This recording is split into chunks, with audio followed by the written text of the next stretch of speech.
تعالیٰ نے حضرت عمر کے دور خلافت میں مسلمانوں کو وہ باقاعدہ فتح کے طور پہ دے دیا، اور فتح بھی ایسی شاندار فتح کہ ایک لڑائی نہیں ہوئی۔ کیوں؟ توحید پہ قائم تھے نا جی۔ رب آج بھی توحید پہ آؤ۔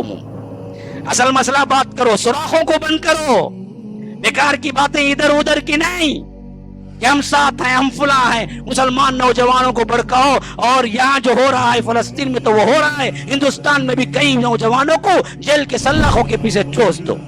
نہ، بالکل ان نعروں سے کام نہیں چلے گا، نہ کرو۔ کرنے کا کام کیا ہے جی؟ توحید کو اپناؤ، توحید کو پھیلاؤ، توحید کے لیے مر مٹو، چاہے جان ہی چلی جائے، کوئی مسئلہ نہیں۔ آج ہم کہتے ہیں کہ فلسطین لو، فلسطین کے لیے نعرے بازی، ارے بدبختو، فلسطین نہیں بلکہ پوری سلطنت اسلامیہ تمہاری تھی اور عثمانیہ تمہاری تھی، لیکن جب تم توحید پہ تھے، تم اصل میں توحید کو چھوڑے اور شرک اپنائے، تب جا کے یہ گئی، اور دوبارہ آئے گی بھی تو توحید سے آئے گی، تمہارے نعروں سے نہیں آئے گی۔ جس تبلیغی جماعت کا بہت بڑا نعرہ ہے، اسی کے بغل میں نظام الدین اولیاء کی اتنی بڑی درگاہ ہے، یاد رکھو آپ جائیں گے پریشان ہو جائیں گے۔ میں اپنی آنکھوں سے جا کے دیکھا، اتنا شرک و بدعت وہاں پر، اور اتنی بڑی عالمی سطح پر تبلیغی جماعت کھلے عام اعلان کیوں نہیں کرتی کہ بدبختو، یہ جب تک تم نظام الدین اولیاء کی درگاہ کو مٹاؤ گے نہیں، اللہ کی رحمت آئے گی کہاں سے؟ ایک لفظ شرک کے خلاف بولتے نہیں ہیں لوگ۔ کیوں نہیں جی بولتے؟ کیوں نہیں بولتے تم؟ مدد تو وہیں سے آئے گی نا جب توحید آئے گی۔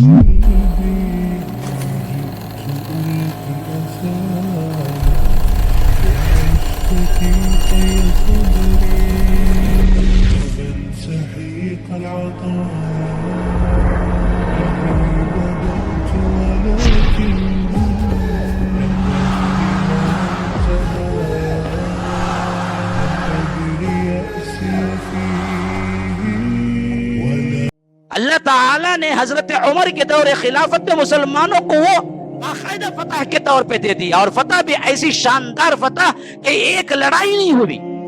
کیوں؟ توحید پہ قائم تھے نا جی۔ رعب دبدبہ یوں تھا، اللہ ایک کو پکارنے والے، زمین میں مسلمان کہنے والا کوئی درگاہ کو بنانے والا نہیں تھا، نہ کوئی درگاہ بنی ہوئی تھی۔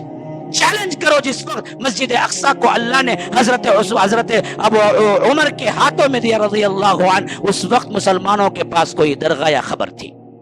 ثابت کر دو مجھے۔ اللہ نے وہ تحفتاً دیا، کوئی جنگ نہیں۔ کیوں؟ توحید پر تھے۔ آج بھی توحید پہ آؤ۔ اصل مسئلہ بات کرو، سوراخوں کو بند کرو، بیکار کی باتیں ادھر ادھر کی نہیں کہ ہم ساتھ ہیں، ہم فلاں ہیں۔ مسلمان نوجوانوں کو بڑکاؤ، اور یہاں جو ہو رہا ہے فلسطین میں تو وہ ہو رہا ہے، ہندوستان میں بھی کئی نوجوانوں کو جیل کے سلاخوں کے پیچھے ٹھوس دو۔ نہ، بالکل ان نعروں سے کام نہیں چلے گا، نہ کرو۔ کرنے کا کام کیا ہے جی؟ توحید کو اپناؤ، توحید کو پھیلاؤ، توحید کے لیے مر مٹو، چاہے جان ہی چلی جائے، کوئی مسئلہ نہیں۔ مسئلہ تو اصل یہ ہے کہ توحید پہ کام کرو۔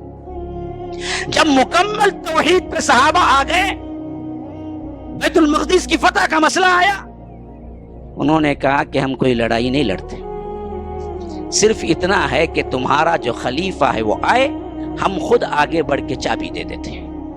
حضرت عمر اس شان سے نکلے کہ صرف اور صرف ایک ساتھی ساتھ میں، اور اکیلا اتنا لمبا سفر، حالانکہ پوری دنیا کا اس وقت پوری دنیا کا خلیفہ چاہتا تو بڑا لشکر پیچھے لگاتا، لیکن وہ اللہ کے بندے تھے، اللہ تبارک و تعالی کے خاص بندوں میں سے تھے، بے نیاز ہو کے نکلے۔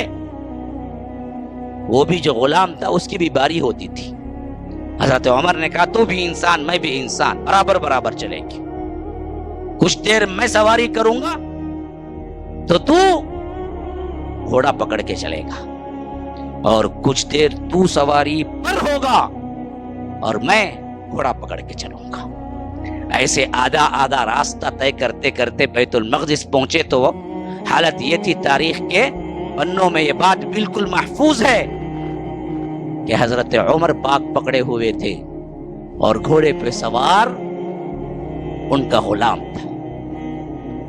وہ پادری جس کے ہاتھوں میں چابی تھی بھاگتا دوڑتا آیا، کہا کہ تمہارا خلیفہ نیچے ہے یا اوپر ہے؟ کہا کہ نیچے جو پاک پکڑے غلام کی طرح کھڑا ہوا ہے وہ تمہارا خلیفہ، ہمارا خلیفہ ہے، جو اوپر بیٹھا ہے ان کا غلام ہے۔ اس نے کہا کہ تب تو ہاتھ بڑھاؤ، چابی لے لو۔ یہی بات تو ہماری کتابوں میں لکھی ہوئی ہے کہ جب وہ لینے آئے گا تو بندہ اتنا عاجز ہوگا، اتنا متواضع ہوگا کہ غلام کے گھوڑے کی پاک پکڑا کھڑا ہوگا۔ اور آج آپ نے ثابت کر دیا کہ ہم جس کے حوالے یہ چابی کر رہے ہیں آپ بالکل صحیح انسان ہیں، یہیں پر ہمیں دینے کا بھی حکم ہوا ہے، تورات اور انجیل میں دے دیا انہوں نے باقاعدہ، ایک خون کا قطرہ بھی نہیں بہا۔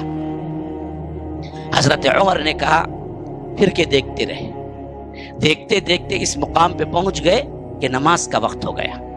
کہا کہ آپ لوگوں کی اجازت ہے میں نماز پڑھ لوں؟ انہوں نے کہا کہ بالکل بالکل، ایک طرف آپ ہو جائیے، وہیں پر اقصی کے اندر آپ نماز پڑھیے۔ حضرت عمر نے کہا کہ نہیں، اگر میں آج یہاں پر نماز پڑھ لوں تو کل ہو سکتا ہے کسی مسلمان دعویٰ کر دے کہ ہمارے خلیفے نے یہاں نماز پڑھی ہے، اس واسطے ہمارا ہی یہ جگہ ہے، ہمارا ہی یہ معاملہ ہے، یہ چیز ہماری ہے، اس واسطے میں اس کے اندر نہیں، مجھے جگہ بتاؤ وہاں پر میں جا کے پڑھوں گا۔ تو باہر نکل کے مصلی وہاں بچھایا، وہاں نماز پڑھی۔ پھر اس کے بعد انہی سے پوچھا کہ جو چیز مسجد پہلے سے قائم تھی وہ جگہ مجھے بتاؤ۔ وہ ہیکل سلیمانی نہیں تھی، وہاں کے بڑوں نے جب بتایا تب حضرت عمر نے کہا کہ یہاں مسجد بناؤ، یہ میری خواہش ہے۔ وہی اصل میں مسجد اقصی ہے، جو سامنے والی دکھتی ہے گنبد چمکنے والا، وہ نہیں ہوتی ہماری، وہ تو وہ ہے جو اس کے پیچھے ہے، جو حضرت عمر نے بنوایا۔ پھر اس کے بعد 1350 سال ہمارے ہی ہاتھ میں رہی، صرف درمیان میں 90 سال کا عرصہ ہے جس میں ہمارے ہاتھ سے نکل گئی، اور ان سے لینے والے سلطان صلاح الدین ایوبی تھے۔ ان کی زندگی میں انہوں نے کہا کہ میرا یہ مقصد ہی یہی ہے کہ میں بیت المقدس کو فتح کرنا ہے، اور اس حیثیت سے انہوں نے اپنا تن من دھن لگایا کہ 1880 میں انہوں نے ان لوگوں سے لے لیا۔ تو 1180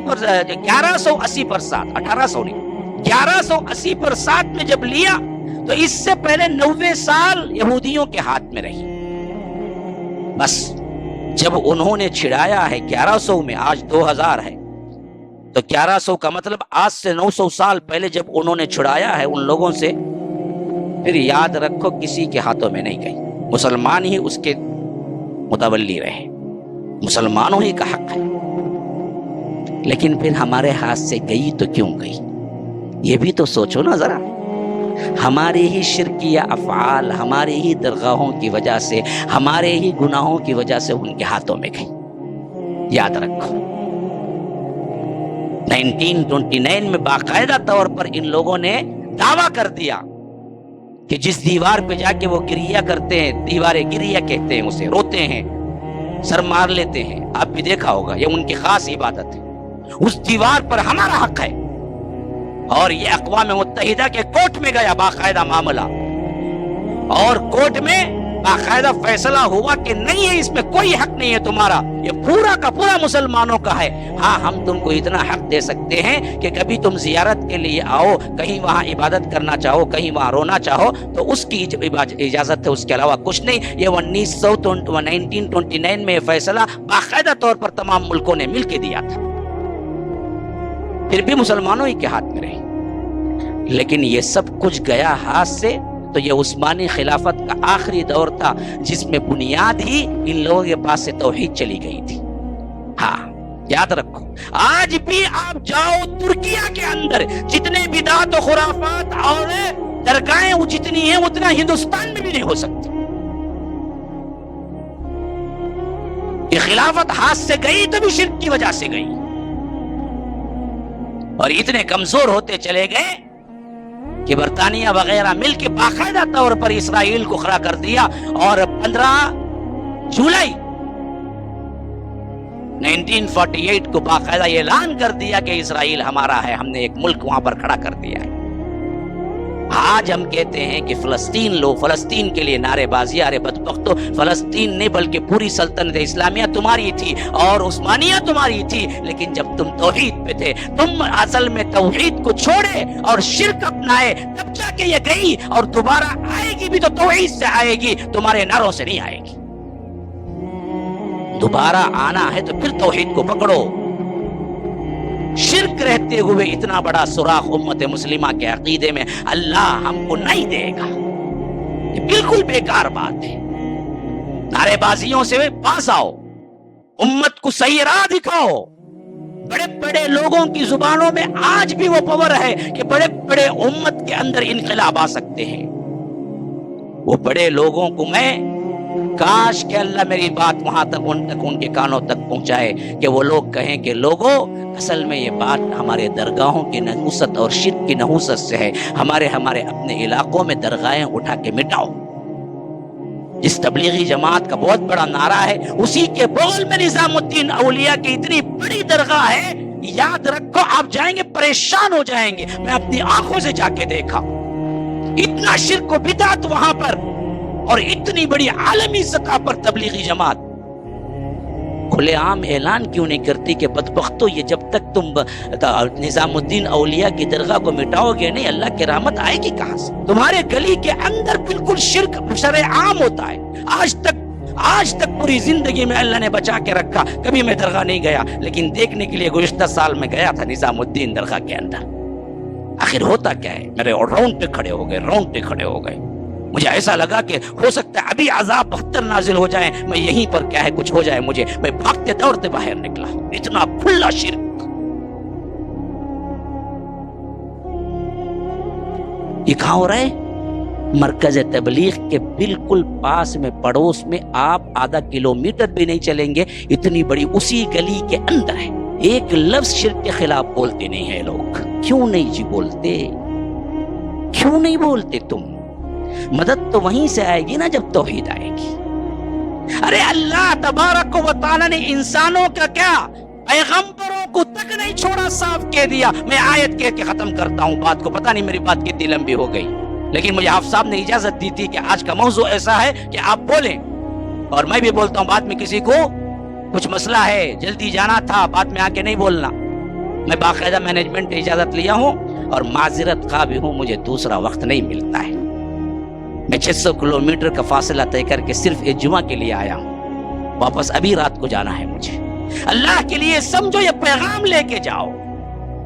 وَتِلْكَ حُجَّتُنَا آتَيْنَاهَا إِبْرَاهِيمَ عَلَىٰ قَوْمِهِ إِبْرَاهِيمَ نَرْفَعُ دَرَجَاتٍ مَّن نَّشَاءُ إِنَّ رَبَّكَ حَكِيمٌ عَلِيمٌ وَوَهَبْنَا لَهُ إِسْحَاقَ وَيَعْقُوبَ كُلًّا هَدَيْنَا وَنُوحًا هَدَيْنَا مِن قَبْلُ وَمِن ذُرِّيَّتِهِ دَاوُودَ وَسُلَيْمَانَ وَأَيُّوبَ وَيُوسُفَ وَمُوسَى وَهَارُونَ وَكَذَلِكَ نَجْزِي الْمُحْسِنِينَ وَزَكَرِيَّا وَيَحْيَىٰ وَعِيسَىٰ وَإِلْيَاسَ كُلٌّ مِّنَ الصَّالِحِينَ وَإِبْرَاهِيمَ وَالْيَسَعَ وَيُونُسَ وَلُوطًا كُلًّا فَضَّلْنَا عَلَى الْعَالَمِينَ وَمِنْ آبَائِهِمْ وَأَزْوَاجِهِمْ وَذُرِّيَّاتِهِمْ. ان کے بعد ان کی نسلیں آئے. ومن آبائهم وذرياتهم وإخوانهم واجتبيناهم وهديناهم إلى صراط مستقيم ذلك هدى الله يهدي به من يشاء من عباده ولو أشركوا لحبط عنهم ما كانوا يعملون. 18 پیغمبروں کا نام لے کے اللہ کہتا ہے کہ انبیاء سنو, اگر یہ لوگ بھی شرک کرتے تو ہم ان کے تمام اعمال غارت کر دیتے. ہم کون ہیں جی؟ ہم کون ہیں؟ 18 انبیاء کرام آئے ہیں. سورہ انعام سورہ نمبر 6 آیت نمبر 82 سے میں نے پڑھا ہے آپ کے سامنے. وَتِلْكَ حُجَّتُنَا 82. شرک کو مٹاؤ, توحید کا قیام کرو, تن من دھن لگا دو, تمہارے مسائل حل. نمبر 1 پہلا سوراخ استغفار بند کرو اس سے. دوسرا سب سے بڑا سوراخ شرک بند کرو. تیسرا اہم ترین سوراخ توبہ. پلٹو. توبے کا مطلب ہے اللہ میں توبہ کرتا ہوں, اللہ توبہ کرتا ہوں, اللہ توبہ کرتا ہوں, پھر باہر جاتے ہی سود کھاؤ. اللہ میں توبہ کرتا ہوں, پھر باہر نکلتے ہی مووی دیکھو. اللہ میں توبہ کرتا ہوں, باہر گئے لڑکی سے بولو ہلو کیا بولو جی, ذرا دعا میں تھا, وہیں دعا کرا تھا توبے کی چیز, جا کو پھر بات کرتا نام برہم سے. یہ توبہ نہیں, توبہ پلٹو, سب مل کے پلٹو, پھر تو اللہ عذاب روک دیتا, حالات تبدیل کر دیتا.